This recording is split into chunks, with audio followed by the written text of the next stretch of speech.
Salutations, School Believer. Do you have a dream of becoming an entrepreneur, but don't know where to start or even what to do? Where can I gather information quickly about what's in my zone of genius? Don't worry, School Believers. I got you covered. Go to tuepodcast.net/AI prompt and check out an amazing set of AI prompts that will give you ideas, information, and articles to help you get across that start line. Once again, go to tuepodcast.net/AI prompt to get you started now. Good luck, School Believer. Hello there, School Believer. Hey, if you're anything like me, I am just so tired of going from screen to screen to screen, trying to figure out my analytics for all my social medias and trying to figure out where I can put any and all my energies to get as much reach as I can. Well, I think I've finally found the solution. Elementary analytics. That's right, elementary analytics. Now, at a single press of a button, I can see all my social media analytics from Google to Twitter to Facebook, all my important information all on one screen. All on one screen. Can you believe it? And if you really needed to, you could print charts for any possible meetings you might have. If you want to learn more about this amazing program, go to tuepodcast.net/EA for a 14-day free trial with no credit card needed. That's tuepodcast.net/EA for a 14-day free trial. Try it right now and see what it can do for you. Undiscovered Entrepreneur, episode number 21. Well, I guess my podcast has finally become of age. I guess it only gets better from here. Okay, well, Joni and I are both members of an organization called AATH, which is the Association for Applied and Therapeutic Humor. And they have a program called the Humor Academy, which is a 3-year program. And every participant of the program needs to have a project, a humor project. And so Healing Headbands was my humor project.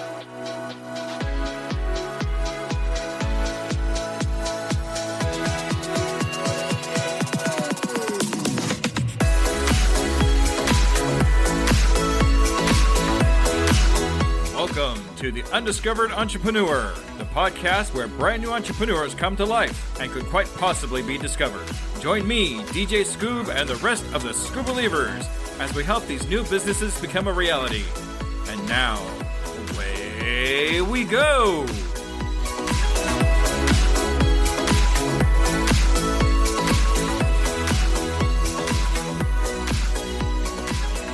Hello, Scoop Believers, and welcome to an amazing number, episode 21, and part 2 of my 3-part series of experienced entrepreneurs here. In this episode, I am so glad I was actually able to meet with these 2 young ladies. Yes, that's right, 2 people that I interviewed at once. First time I'm ever doing that, and it was actually a blast. It was so much fun to be able to talk to both of them at the same time and get ideas from both of them. And the people we're talking about that you just heard is Barbra and Joan. Barbra and Joan have put together, well, basically the healing power of laughter. And what they do is they take this healing power of laughter to different hospitals and talk to kids that have illnesses that they really feel they can help them heal with laughter. I don't know about you, but when I'm done laughing, I feel fantastic. It's always great to feel how your body feels after you're done laughing really hard, when you're laughing really hard. So let's listen as she talks about her experiences in her business and how it came about, how both of them met because of a group they were both in. So sit back and relax, get a good laugh in, and listen to Barbra and Joan.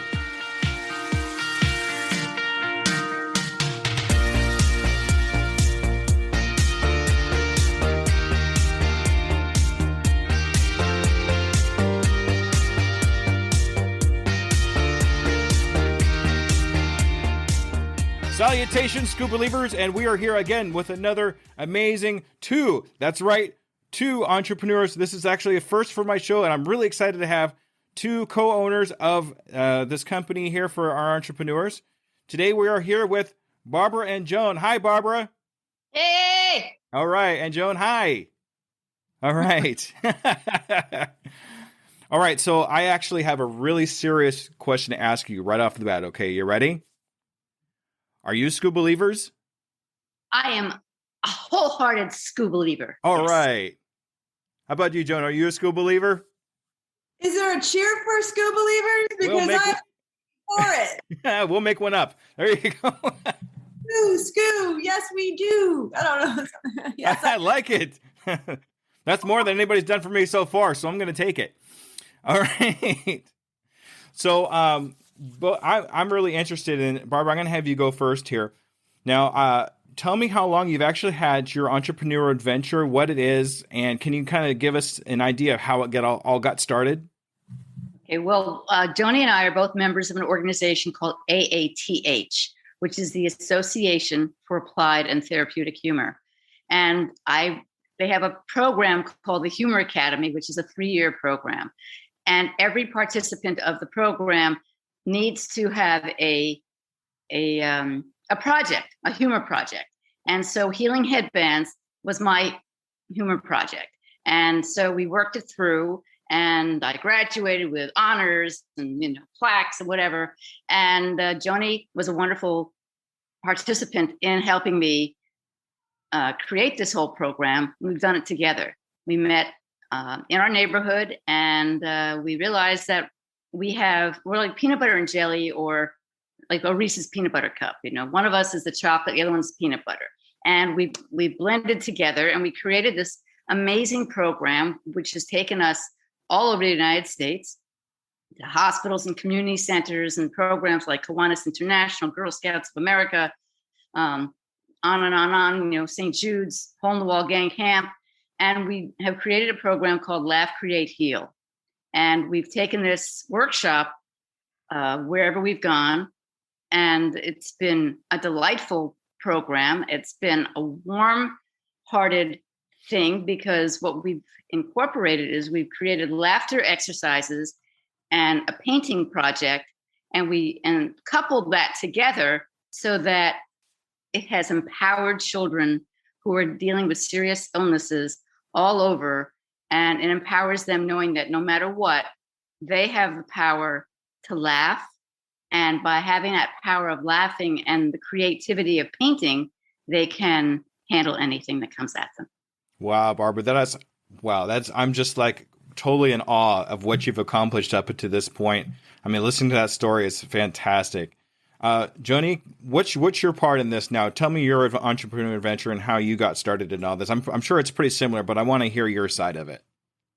Oh, wow. Well, like Barbara said, we met in our neighborhood where we became very close friends. We spent days and days and days together. And so I sort of I'm a designer by trade, an artist. And I had been watching Barbara work through her Humor Academy project, which is ultimately this amazing program that we created. And so I would see Barbara come home literally in a state. She would go away to a humor conference and then come home, and it would be a very different person. I was like, well, what happened to you? It's the most remarkable experience to go away, to experience joy, ultimate joy, and then come and find that in your community, or try to get that same excitement in your community. So I was very curious to know more about what Barbara was doing, because laughter is the heal all and be all. And so when Barbara was working on the program, I just naturally fused myself to it and found myself like together working on the program with her. And so together we did come to almost the entire thing was just coming up with the color schemes, the design of the logo, the whole package, and how we were able to bring it to the children and the families and hospitals was just a culmination of both of our thoughts, putting together the humor element and then the art element, and saying how we could take that art and then put it onto something that the children and the families could actually wear. It was I would say a major undertaking, looking at the time that we took to create what we did. And then 7 years later, now where we've come, it's just remarkable. Well, yeah, I'm the designer part. I'm that person that does all the little, gets all those little details done with the graphics, with the arts. Barbara works with elderly. I work with the children, and so the parents and the children, when they come together, we, like Barbara said, a Reese's peanut butter cup. So we really work very well together. I'm never going to look at that candy bar the same way after talking to you two. I could tell you that.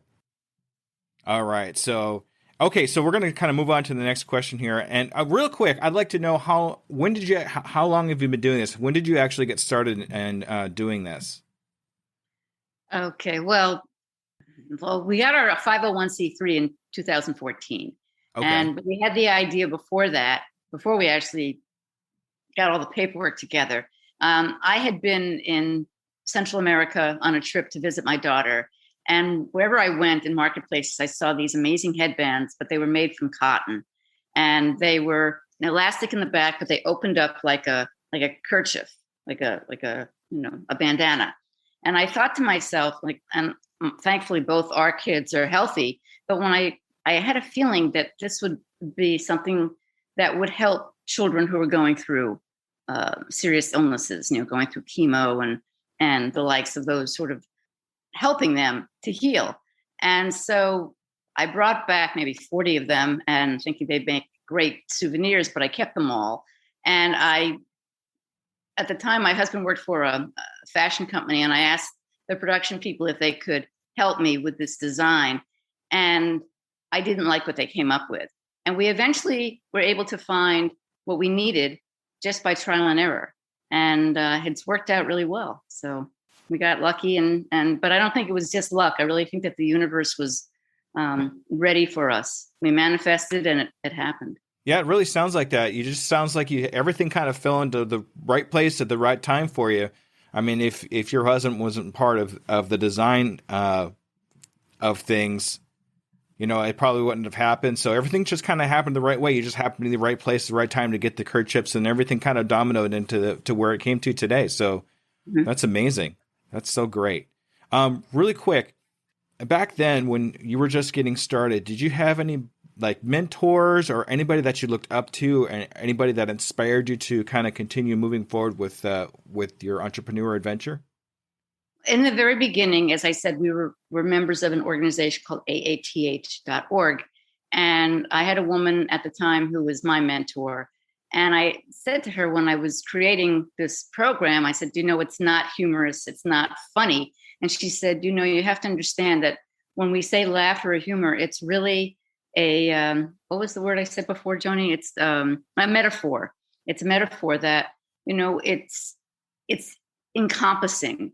And what we were doing is we're adding humor with our laughter exercises, and we're encouraging love. And when someone is painting after they've laughed for at least 20 minutes, and this has been proven, there are studies been done, they're sitting in, I say they're in a Zen zone, and they're in the moment, and they're able to just create.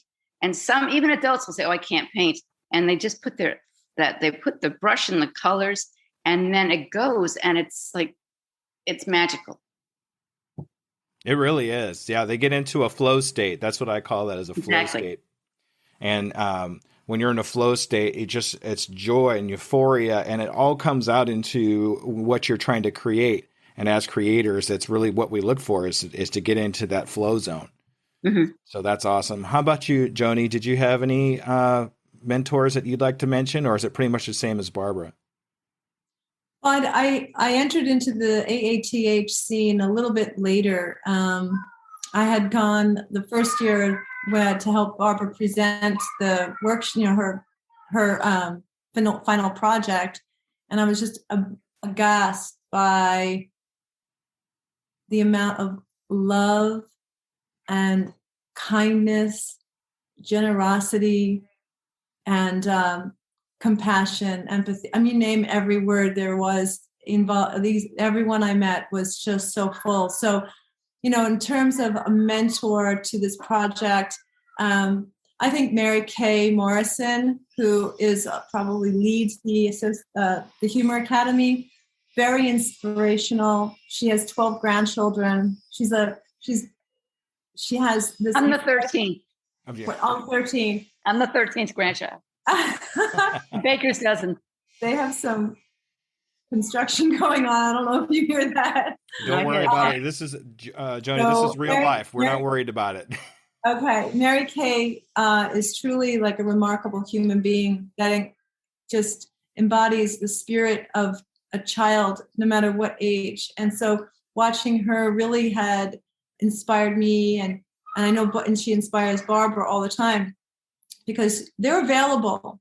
You know, when you're working with people and you're meeting new people, sometimes they are in a position where maybe you feel that they're too high up and they can't be touched. But every single person I met through this association is so available. Their heart is open, their arms are open wide, and anything that you need or want or desire to collaborate on or work with or just have a question, you can pick up the phone and call them anytime. And that's the warmth I felt through the experience of working with the AATH.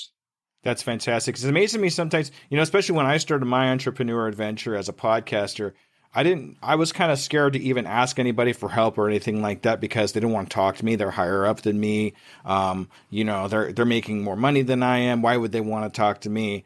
But I come to realize it's people aren't competition. They actually want to help me, and that was a whole new feeling for me, especially becoming a podcaster, was people are genuinely want to help each other. And that's a feeling I never really had before until I started doing this. So yeah, thank you for bringing that up.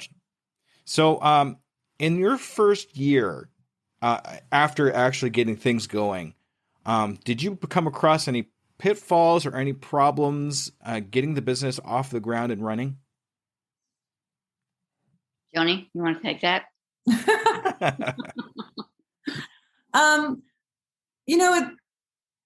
Like we had mentioned, it was definitely a process that we worked out each particular. And Barbara, it's almost as if there was a pitfall, we didn't recognize it because we had the humor in our back pocket. So anything that came our way, we were really easy. We still do it. We still thwart it, and we laugh at it, or we say, "Oh, whatever that was, we'll use it to our advantage. We'll take it and twist it and make it work for us," as opposed to dwelling on something that may have not turned out exactly as we expected. So very few pitfalls. If anything, if there were some, we probably don't remember them. I guess my thinking is because we were talking about this just yesterday and we were thinking we couldn't come up with any. There's just, there are some, some hospitals were a little bit more, actually, you know what? The first hospital we ever reached out to was like, sure, yes, and yes, and most every hospital we asked to bring the program to never said yes. So I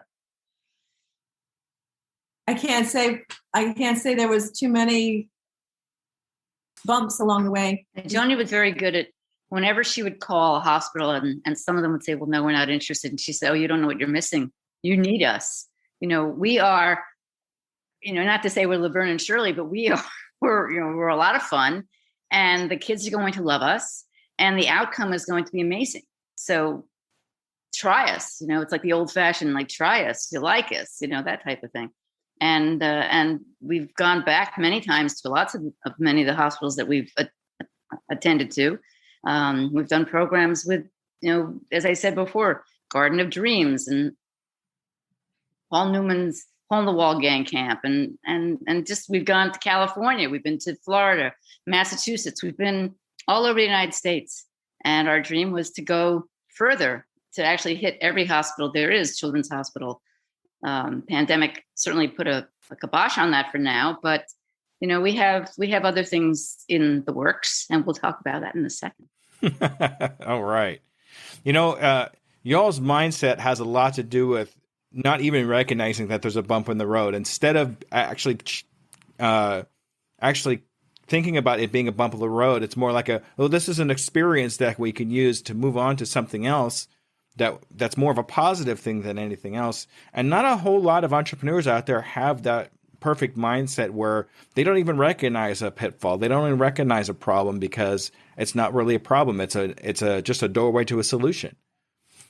So it's really great to have that mindset when you're doing things in your entrepreneur adventures. So I really appreciate that. Kudos to you all to be able to do that. That's amazing. So, boy, this is going to be an interesting question. This actually might be harder because you didn't have as many pitfalls as a normal person would. What, in hindsight, I mean, is there any failure that you're proud of? Like something that didn't go well, but you're proud that it didn't go well because this happened. Did you experience anything like that at all? See, I knew that was going to be a tough question. I just find that some hospitals would say that, we never charge the hospitals anything. Some hospitals were lovely where they would pay for our parking. Not everyone did. But, maybe they said, I remember once we were in one hospital and they told me, we're too loud. And I thought, oh, well, you know what? We're playful. I mean, that's the whole idea. You have to be loud. I said, well, close the door. No, we have to keep the door open. So, I mean, if that was the extent of it, that wasn't so bad. I mean, I was getting on my back and acting like a hyena, and they were like looking, who is this woman? But they told me I was too loud. So. Well, you're doing pretty good. If that's the worst it's good to be. Hopefully it just stays like that because that's just great. So I'm just going to go ahead and move on to the next question, if you don't mind. What I'm going to do here is in your vast number of accomplishments that you've had, can you name about one or two really good accomplishments that you're really super proud of? I love it when I can get on stage, and we were at this one hospital, and I had like a pretend microphone, and I was just working the crowd, and I thought it was so much fun. And but nothing really stands out. Does anything stand out for you, Joni? I think it was our first fundraiser. Okay. Tell me about that. Yeah. Maybe our second. Well, we've had 3 fundraisers in total, but one of them was really just a welcoming from the community to, we had just changed our location, and we were in a beautiful life center where people come and have events and do yoga and do special workshops for health. And so we had opened our doors up there to set up a space for ourselves to work. And so we were just sort of opening ourselves to the community to say, here we are, sort of like a grand opening, so to speak. And we had 25 artists from the community come showcase their work. And it wasn't really a fundraiser, but we have these little wristbands that we hand out.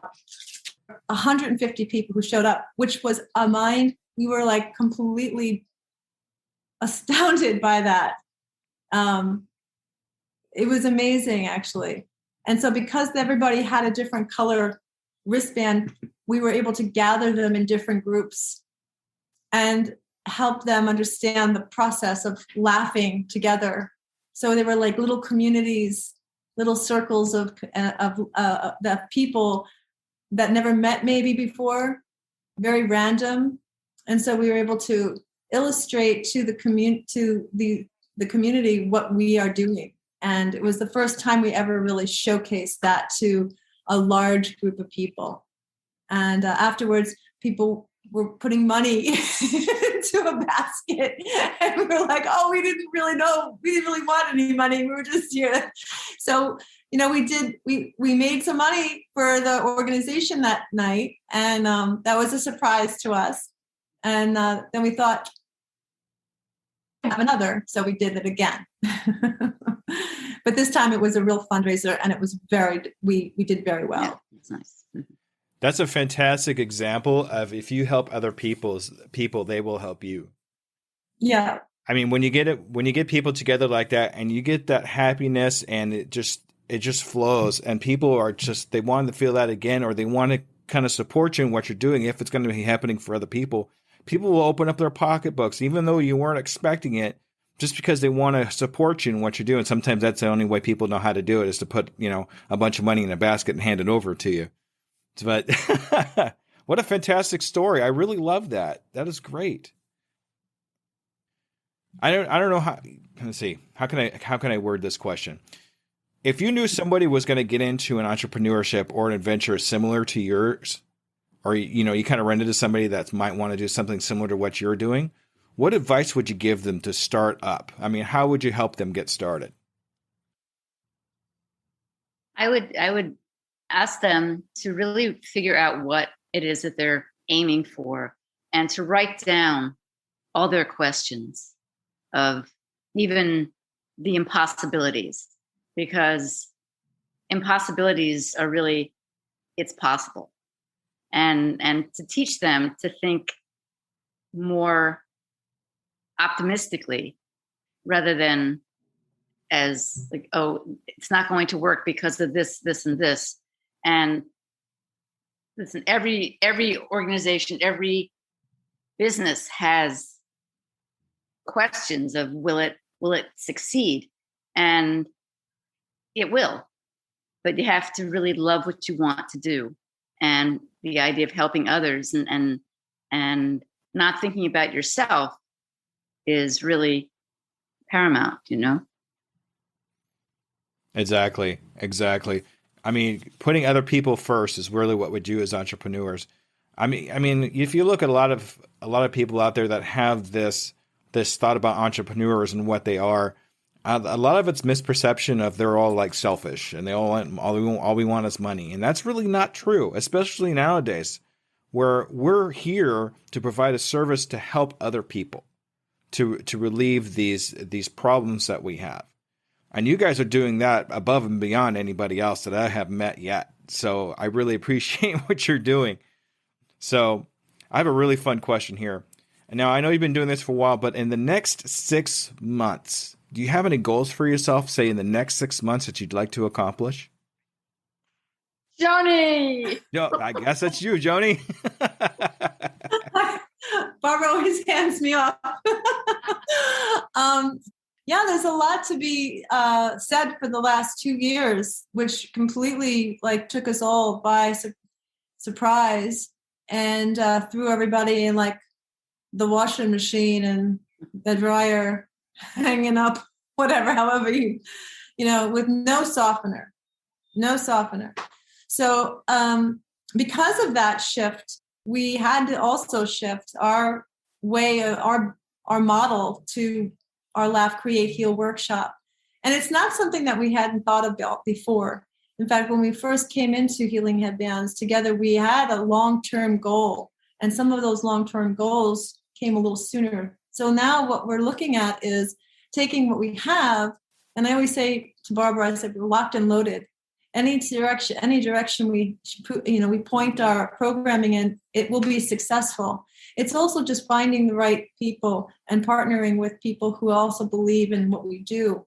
And it's not so much a convincing of what we do. It's more or less like, how can we really direct the energy and our passion so that duplicates itself. So duplicating the program, bringing it to hospitals so that the child life services can also, create the workshops with themselves. So that means having a kit.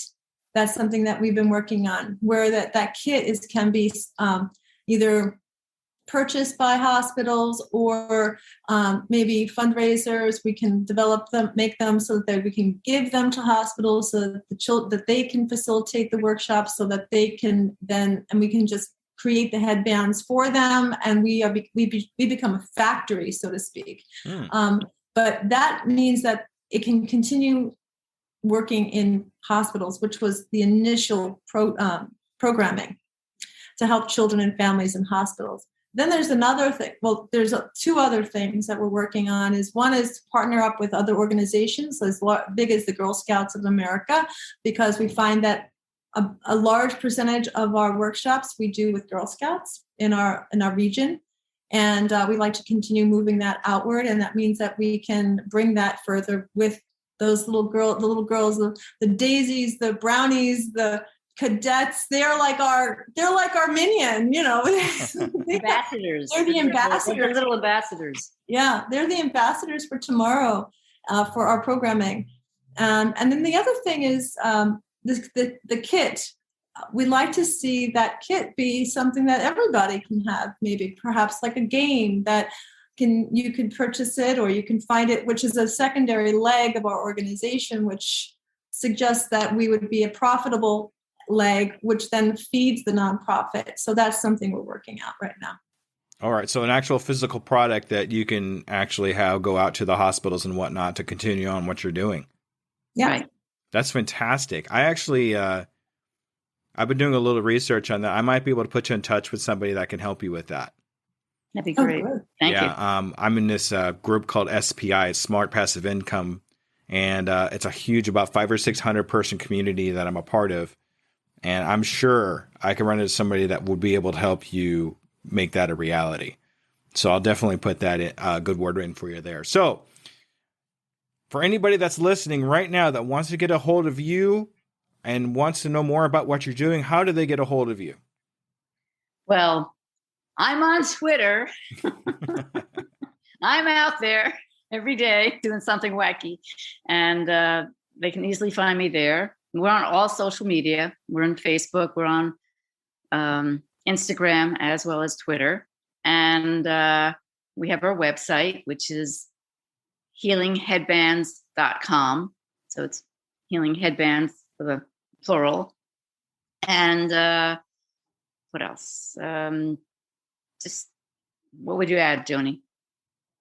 Well, I like to think of like our Instagram to be the most chronological. So if you really want to see what we've been doing and what we're all about, you can start from the beginning and then work your way to the now and see that we have helped so many different communities.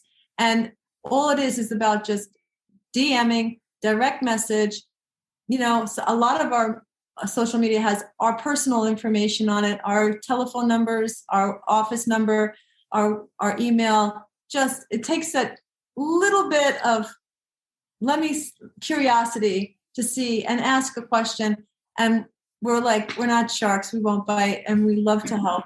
So we just all right. That's awesome. If anybody has any questions about how to get a hold of these two wonderful people, they'll all their links and everything will be in the show notes. So you could contact them anyway on their Instagram. Barbara, I'm enjoying every second that you're on Twitter, and I see you put I think today I was walking like a penguin. So you're waddling. Yeah, I'm waddling like a penguin, laughing. Yeah, I was and then the round of applause. I loved that. That was awesome. All right, so thank you so much, you two, and it was a pleasure to be able to talk to both of you at the same time. I loved having two people, and actually, this really went really well. I'm really glad we were able to pull this off. Scuba Believers, hang in there for the wrap up at the very end. Barbara and Joni, thank you so much for coming on to the show. Thank you so much. All really right. Good to meet you, Jesse. It was great. All right, thank you. Goodbye, everybody.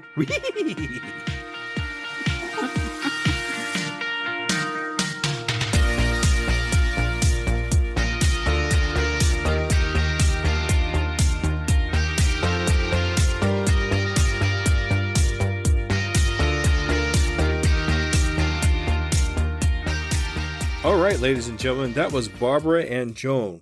What a great interview. I just had just so much fun being able to talk to them and laugh with them and find out about their story and about healing headbands and how that all came about. And just the backstory was just amazing on that. Being able to talk to them, get a perspective from each of them was definitely a treat for me. Not having interviewed a duo before, it was just fun. It was just plain fun. That's all that really mattered.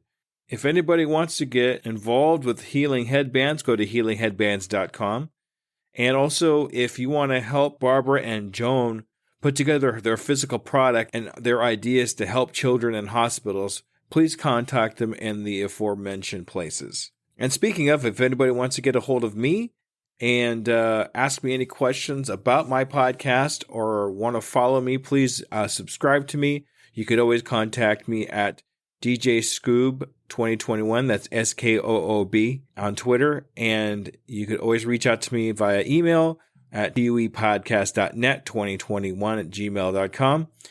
And if you want to see what kind of tools that I use to continue my entrepreneur adventure, please go to my website, which is uepodcast.net, where you can go to the resources and check out everything that I used in my entrepreneur adventure.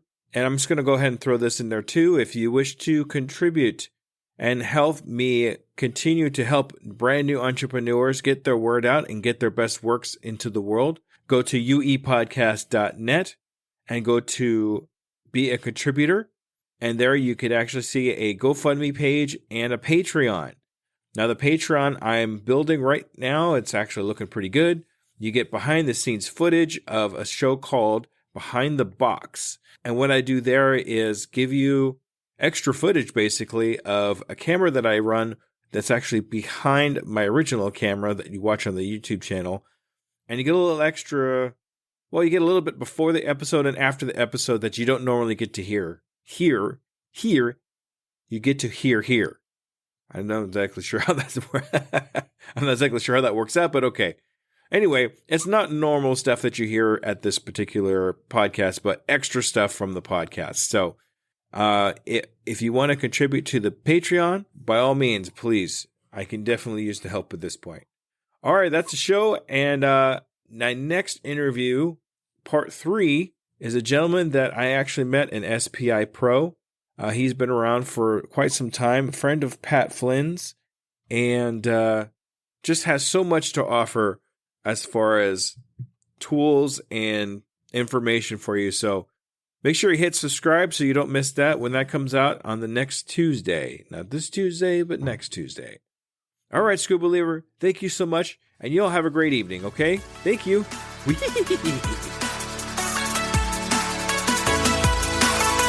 Hello there, DJ Scoob here, and I just want to personally say thank you for listening to my program. I really hope you learned something. Tune in 2 weeks to listen to another brand new entrepreneur.